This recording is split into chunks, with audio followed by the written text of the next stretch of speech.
munduko dozintokian gertatu zitekeen, baina gu, goieren gaudenez, bertako txiste lehiaketa danez, zaldi kokatu dugu, ez?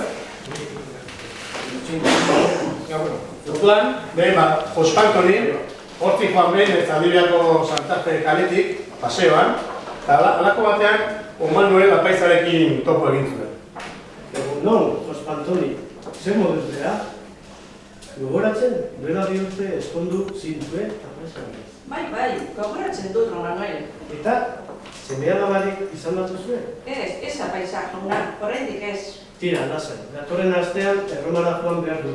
Eta zure zenarraren alde kandela bat iztuko. Mila esker, oso atsegina zara. Orduan, bakoitza, bere aldetik segitu zuen bidean, baina zenbait urte pasata gero, berriro dituten Zaldibiko Santa Fe kalean topo eta hau gertatu zen. Jose Antoni, zer moduz dakizu bizitza? Oso ondo, apaisak jauna. Eta zer, semea labarik izan aldakizu? Bai, hiru pare egizki. Eta beste lau semea laba, guztira 10. Bere inkatua izan dadila gure jainkoa. Zoragarria da. Eta non da zure zenarra? Erromara joan da kandela mararikatu etxatzea.